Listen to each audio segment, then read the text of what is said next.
ಇವತ್ತು ಫ್ರೀಡಮ್ ಹಬ್ಬ, ನಮ್ಮ ಸ್ವಾತಂತ್ರ್ಯದ ಹಬ್ಬ. ಕರ್ನಾಟಕದ ಹೃದಯ ಬೆಂಗಳೂರು, ಭಾರತದ ಹೃದಯ ಅಂತ ಹೇಳಿದ್ರೆ ತಪ್ಪಾಗ್ಲಾರದು ಟೆಕ್ನಾಲಜಿಲಿ. ಆದ್ರೆ ಬೆಂಗಳೂರಿನ ಹೃದಯ ವಿಧಾನಸೌಧ. ಕೆಂಗಲ್ ಹನುಮಂತಯ್ಯನವರು ಇದನ್ನ ಕಟ್ಟಿಸಿದ್ದಾರೆ. ಮುಂದೆ ಎದುರುಗಡೆ ಇರುವಂತ ಹೈಕೋರ್ಟ್ ಅಟಾರ ಕಚೇರಿ ಅಂತ ಇತ್ತು, ಅಲ್ಲಿ ವಿಧಾನಸಭೆ ನಡೀತಾ ಇತ್ತು. ಇವತ್ತು 80ನೇ ವರ್ಷದ ಸ್ವಾತಂತ್ರ್ಯ ದಿನದ ಆಚರಣೆಯನ್ನ ಬಹಳ ಸಂಭ್ರಮದಿಂದ ಜನರ ಜೊತೆ ಮಾಡ್ತಾ ಇದ್ದೀವಿ. ಮಾನ್ಯ ಶ್ರೀ ಕೃಷ್ಣ ಬೈರೇಗೌಡರ ರೂಪುರೇಷೆಗಳ ಜೊತೆಯಲ್ಲಿ ಈ ಕಾರ್ಯಕ್ರಮ ನಡೀತಾ ಇದೆ. ನಾನು ಫಸ್ಟ್ ಬೆಂಗಳೂರಿನ ನಾಗರಿಕರಿಗೆ ಕ್ಷಮೆ ಕೇಳ್ತಾ ಇದ್ದೀನಿ. ನನಗೆ ಗೊತ್ತು, ಇವತ್ತು 4-5 ಲಕ್ಷ ಜನ ಇಲ್ಲಿ ಸೇರ್ತಾ ಇದ್ರು. ನಾವೇ ಸ್ವಲ್ಪ ಕಂಟ್ರೋಲ್ ಮಾಡಿದ್ದೀವಿ. ಮುಂದಿನ ದಿನದಲ್ಲಿ ಯಾವ ರೀತಿ ವ್ಯವಸ್ಥಿತವಾಗಿ ಮಾಡ್ಬೋದು ಅನ್ನೋದನ್ನ ನಾವು ಆಲೋಚನೆ ಮಾಡ್ತೀವಿ. ಏಕೆಂದ್ರೆ ಫೈರ್ ಫೋರ್ಸು, ಪೊಲೀಸ್ ಸಿಬ್ಬಂದಿ, ಬೇರೆ ಬೇರೆ ಎಲ್ಲ ನಮ್ಮ ಅಧಿಕಾರಿಗಳು ಅವ್ರದೇ ಆದಂತ ಅಭಿಪ್ರಾಯಗಳನ್ನ ಕೊಟ್ಟಿದ್ದಾರೆ. ಇವತ್ತು 3 ಗಂಟೆಗೆ ಪ್ರಾರಂಭ ಆಗಿ ಸಾಯಂಕಾಲ ಕೂಡ ಒಂದು ಪ್ರತ್ಯೇಕವಾದ ಕಾರ್ಯಕ್ರಮ ಹಮ್ಮಿಕೊಂಡಿದ್ದೇವೆ, ಮ್ಯೂಸಿಕಲ್ ಪ್ರೋಗ್ರಾಮ್. ನಮ್ಮ ಜನರಿಗೆ ಪ್ರಜಾಪ್ರಭುತ್ವದ ದೇಗಲು ನೋಡಬೇಕು ನಮ್ಮ ಮಕ್ಕಳು, ಯುವಕರು ಅನ್ನೋದು ನಮ್ಮ ಆಸೆ. ಎಷ್ಟೋ ಜನ ವಿಧಾನಸೌಧ ನೋಡಿರ್ಲಿಲ್ಲ, ಒಳಗಡೆ ಹೋಗಿರ್ಲಿಲ್ಲ. ಇವತ್ತು ವಿಧಾನಸೌಧದ ಒಳಗಡೆನೂ ಕೂಡ ಓಡಾಡ್ಲಿಕ್ಕೆ ಅವಕಾಶವನ್ನ ಕಲ್ಪಿಸ್ಕೊಟ್ಟಿದ್ದೇವೆ. ಇದು ನಾಡಿನ ಯುವಕರ ಆಸ್ತಿ. ಇದು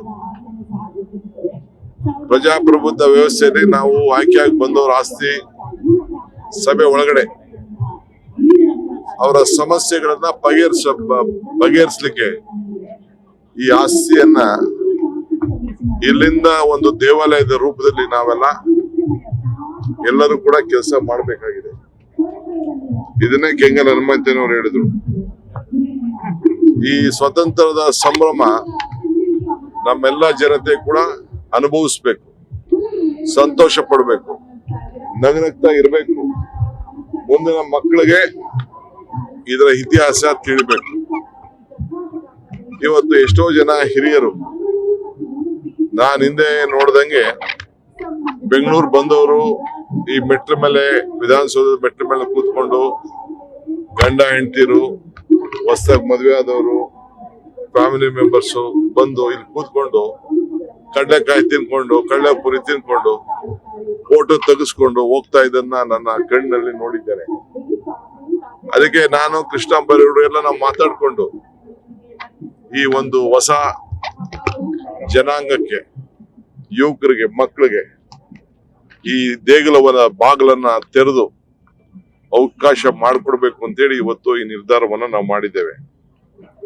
ಕೆಂಗಲ್ ಹನುಮಂತಯ್ಯನವರಿಂದ ನಿಜಲಿಂಗಪ್ಪನವರು, ಜಟ್ಟಿಯವರು, ಗುಂಡ್ರಾಯರು, ದೇವರಾಜ ಅರಸು, ರಾಮಕೃಷ್ಣ ಹೆಗಡೆ, ಸಿದ್ದರಾಮಯ್ಯನವರು, ಹೀಗೆಲ್ಲ ಅನೇಕರು ಇವತ್ತು ಈ ರಾಜ್ಯವನ್ನ ಆಳಿದ್ದಾರೆ, ಜನರ ಸೇವೆಯನ್ನ ಮಾಡಿದ್ದಾರೆ.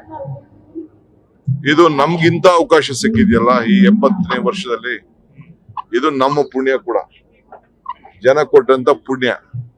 ಜನರಿಗೆ ಏನ್ ಮಾತು ಕೊಡ್ಬೇಕು ಆ ಮಾತನ್ನ ಈ ಸಂದರ್ಭದಲ್ಲಿ ನಾವೆಲ್ಲ ಅವಕಾಶ ಮಾಡಿಕೊಟ್ಟಿದ್ದೇವೆ. ಸೊ ಭವಿಷ್ಯದ ಭರವಸೆ ಇವತ್ತು freedom is pulse, freedom is pulse, youth is power. ಹಂಗೆ ಯುವ ಶಕ್ತಿ ಇವತ್ತು ನಾನು ಇಲ್ಲಿ ನೋಡ್ತಾ ಇದ್ದೀನಿ, ಎಲ್ಲ ಯುವಕರು ಇಲ್ಲಿದ್ದಾರೆ. ಸೊ ಅದರಿಂದ ಮುಂದಿನ ದಿನದಲ್ಲಿ ಇನ್ನ ಬಹಳ ವ್ಯವಸ್ಥಿತವಾಗಿ ನಾವು ಮಾಡ್ತೇವೆ. ದಯವಿಟ್ಟು ರೊಟೇಷನ್ ಆಗ್ತಾ ಇರಬೇಕು. ಇಲ್ಲಿ ಬಂದವರು ಸುಮ್ಮನೆ ಕೂತ್ಕೊಳ್ಳಕ್ ಹೋಗ್ಬೇಡಿ, ಬೇರೆಯವ್ರಿಗೆ ಅವಕಾಶ ಸಿಕ್ಲಿ. ನಾವು ವಿಧಾನಸೌಧದ ಎದುರುಗಡೆ ಇರುವಂತ ಸ್ಟಾಪ್ ನ ಇವತ್ತು ಬ್ಯಾನ್ ಮಾಡಿದ್ದೇವೆ. ಯಾಕೆಂದ್ರೆ ಇಲ್ಲಿ ಕಂಟ್ರೋಲ್ ಮಾಡ್ಲಿಕ್ಕೆ ಆಗುದಿಲ್ಲ. ಆ ದೃಷ್ಟಿಯಿಂದ ಮುಂದಕ್ಕೆ ಇನ್ನ ವಿವಿಧ ರೀತಿಯಲ್ಲಿ ಇಲ್ಲೆಲ್ಲ ಬಂದು ಈ ಸಂಭ್ರಮನ ಆಚರಣೆ ಮಾಡ್ಲಿಕ್ಕೆ ವಿವಿಧ ರೀತಿ ಕಾರ್ಯಕ್ರಮವನ್ನು ನಾವು ರೂಪಿಸ್ತೇವೆ.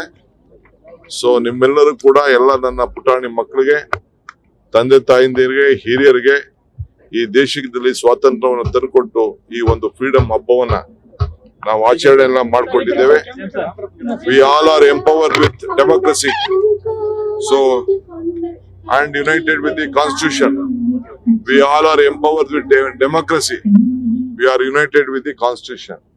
So ಹಂಗೆ ನಮ್ಮ ಪ್ರಜಾಪ್ರಭುತ್ವವನ್ನು ಉಳಿಸ್ಕೊಂಡು ಸಂವಿಧಾನವನ್ನು ಉಳಿಸ್ಕೊಳ್ಳಿಕ್ಕೆ ಇವತ್ತಿದ್ದೇವೆ. ಇಲ್ಲಿ ಎಲ್ಲ ನಾಯಕರುಗಳು ಕೂಡ ವಿಧಾನಸೌಧದ ಮುಂದೆ ಅವರ ಪುತ್ಥಳಿಗಳು ಕೂಡ ಇದೆ.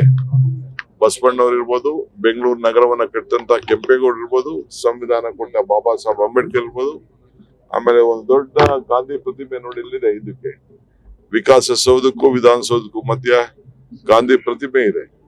ಸೊ ಎಲ್ಲರೂ ಕೂಡ ನಮನವನ್ನ ಸಲ್ಲಿಸುವಂತ ಒಂದು ದೊಡ್ಡ ಅವಕಾಶ ಕೂಡ ಇವತ್ತು ನಾವೆಲ್ಲ ಮಾಡಿಕೊಟ್ಟಿದ್ದೇವೆ. ಪಂಡಿತ್ ಜವಾಹರ್ಲಾಲ್ ಅವರು ಈ ರಾಷ್ಟ್ರದ ಮೊದಲನೇ ಪ್ರಧಾನಮಂತ್ರಿ, ಆಧುನಿಕ ಭಾರತವನ್ನ ಕಂಡಂತ ಒಬ್ಬ ಧೀಮಂತ ನಾಯಕ. ಅವತ್ತು ನಮ್ಗೆ ಅವರು ಒಂದು ಹೊಸ ರೂಪವನ್ನೇ ಈ ರಾಷ್ಟ್ರಕ್ಕೆ ಕೊಟ್ಟರು.